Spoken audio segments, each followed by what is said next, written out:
I know like glitches. I, on the other hand, hate no glitches. Okay, so this bit at the start is quite important. We need to show that we go into survival. Aurora glitchless is unfun. It's like 3 diamonds in a row. Yeah, Aurora glitchless is unfun.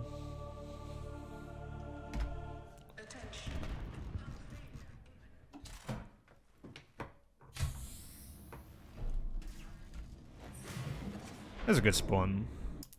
Okay, so we're going to go over why I just said this was a good spawn. So first of all, we're going to go back to the first scene that we see after we get out of our life pod. And I'm going to circle a couple of things that are landmarks that I'm using to help me locate the spawns. So on the left is a bridge. I'm just going to circle that. We've got the coral tube. We have the entrance to the shallow cave right there, the little nub. And we also have the archway that's directly in front of our view.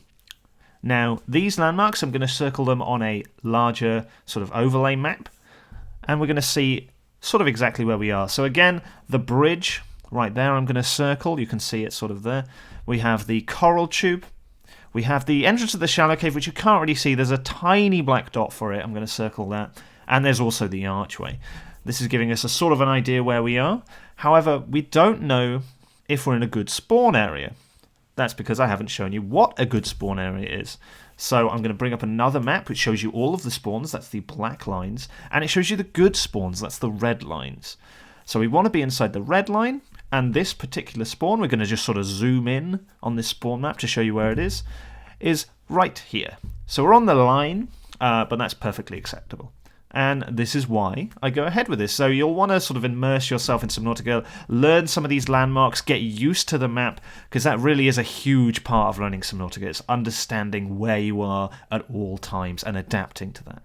So we're going to rewind and go again. There's a good spawn. Like, I wouldn't want to play the game...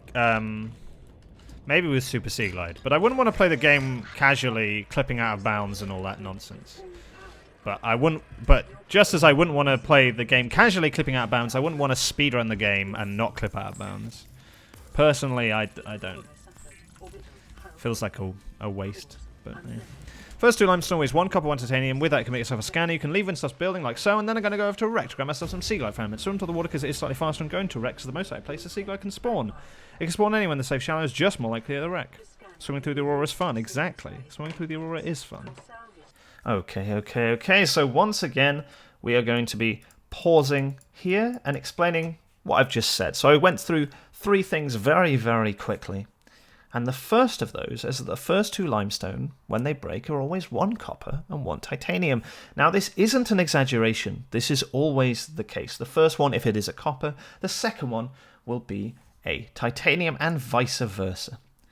So you need to know good places to get this limestone. Now, I've brought up a little picture of the low ceiling cave. This is the one I went to in the run. And you can see it's got a quite pronounced sort of structure. And it's also got mushrooms nearby, which we also need to make our scanner. This is a good place to find limestone. I recommend if you're close to this to go to this. So now I can bring it up on the map and I can show you where it is in relation to everything else. And I'll also bring up some other ones I was considering as soon as I get out the spawn. The idea is that you want to know where to go in about the first 10 seconds. So there is the low ceiling cave I've circled in purple, but I could have also gone to the quartz cave in pink here.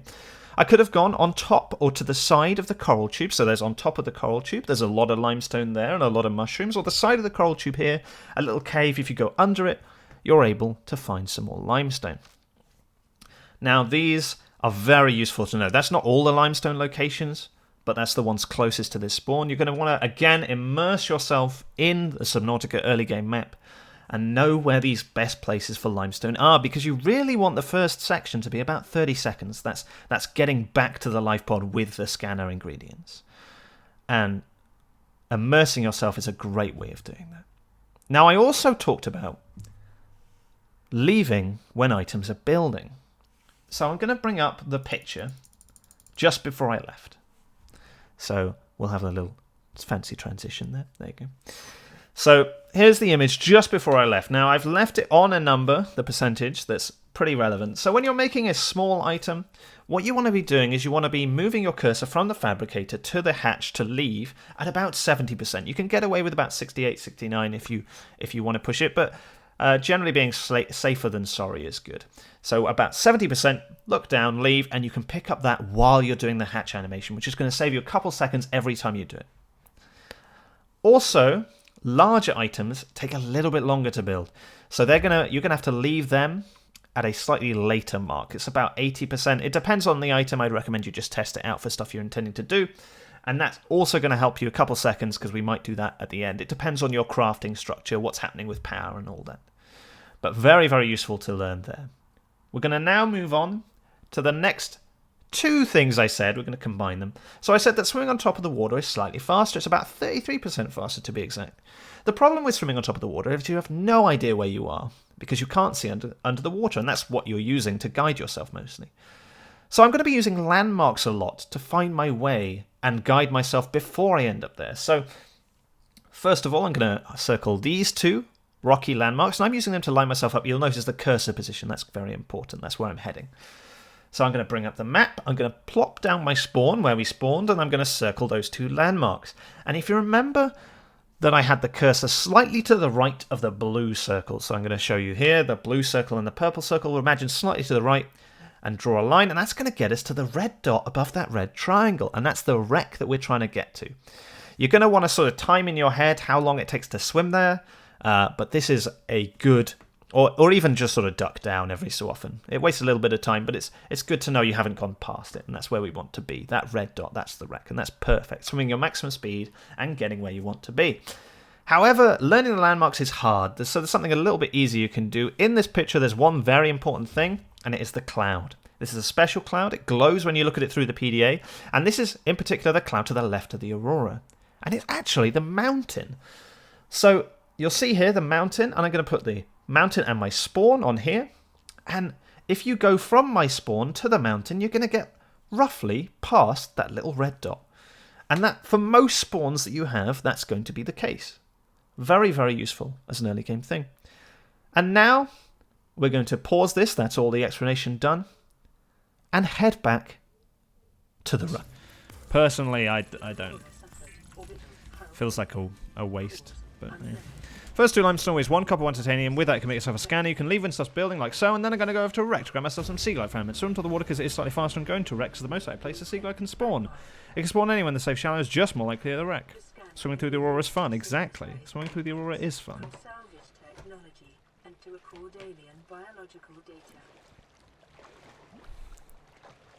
Should be like a 102, I think. If my maths is right. My maths isn't right. It's fine. Okay, I need 2 boxes to start, and I got 2. Wow. Now we're going to go over sea glide boxes. Now, depending on the angle that you see them from and how far you're away, you can almost be certain that you are looking at sea glide boxes every single time. In this area, that is. So, the sea glide boxes have some unique markers, but first I'm going to go back to this little overview, and I'm going to circle these boxes. These boxes are just scenery. They're always slightly submerged in the sand, and any boxes that are submerged in the sand will always be fake.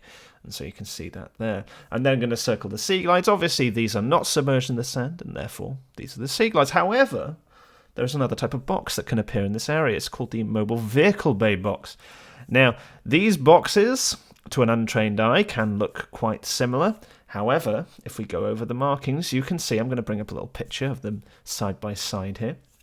You can see that the sea glide box is actually slightly dented in places. It has burn marks on both the side and the top, and it is slightly smaller, though. How easy that is to see in this picture, I'm sure it'll be fine. And so that's how you look for a sea glide box. This is going to help you out very much so in this area, and also help when you're looking for mobile vehicle bay boxes that you don't find sea glide boxes. This does obviously change depending on what area you're in. In other areas there are boxes which look like mobile vehicle bays and boxes that look like sea glides, but in this particular area this is always what you are looking for. Okay, and we'll stop the explanation there and carry on with the run. Should be like a 102, I think. If my maths is right. My maths isn't right. It's fine. Okay, I need 2 boxes to start, and I got 2. Wow. Wow, getting 2 boxes.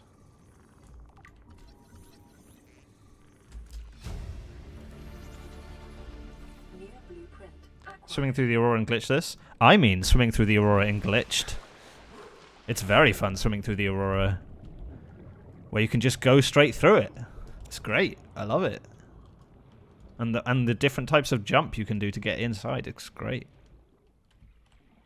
How do you get out of the Aurora in Hardcore Glitch? The same way you came in.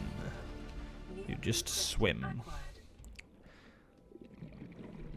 Okay, so we're going to pause and just go through some stuff very quickly. So you'll notice that after we went to the wreck, we're going to head over to this coral tube. That's where we're going to get our next set of resources. We also picked up some fruit along the way. And while we're here, we're going to make a mental note of where the dogs are. Are they on the way to the coral tube? Are they slightly to the right in the creepvine jungle? Or are there none at all? This is going to be useful for where you find your tooth gathering location later. Also, at this time, we need to be aware of metal salvage, because we might want to pick some up or might want to drop some for the dogs. But what we need to be aware is that there are 4 different types, and one is very special. This one has a 0% chance of dropping teeth. What this means for now, I'll go over stuff a little bit more. What this means for now is you don't want dogs to pick that up. So to that end, if there's a piece of this metal salvage that you can see in easy access, you should pick it up, remove it from the dog area, and ideally replace it with one of the other 3. Okay, that's all we have to go on for. And let's resume. The pipe section is like a Windows screensaver.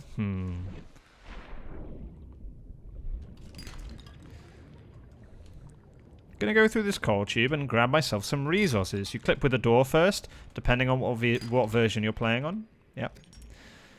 You'll notice I am breaking rocks a little bit faster than normal. That's because you bind the scroll wheel to 20 action keys, and each scroll counts as multiple inputs of that action. Pretty fantastic for in this game, because normally I have to click 4 times to grab these rocks and grab the item inside, but I can just scroll once. You do it running at least 30 FPS, and you want to scroll slowly, not quickly, because scrolling quickly actually makes it worse.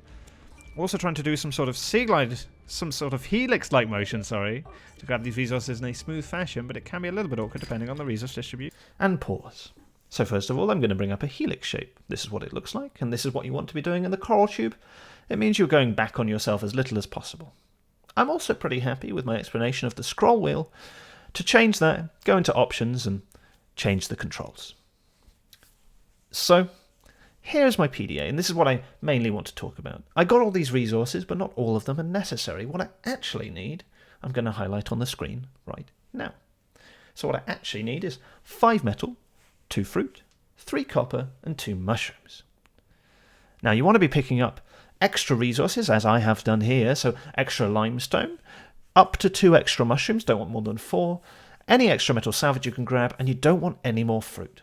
But you don't need to worry about limestone and metal salvage right now. You can't get more of those than you need.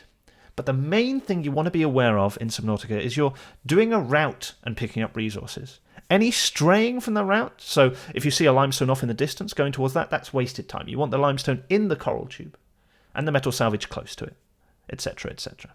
But now, back to the run. In a smooth fashion, but it can be a little bit awkward depending on the resource distribution. Barren first half of the tube, yeah. Resource is not great in there. Got a metal salvage out of it though, so it's not terrible.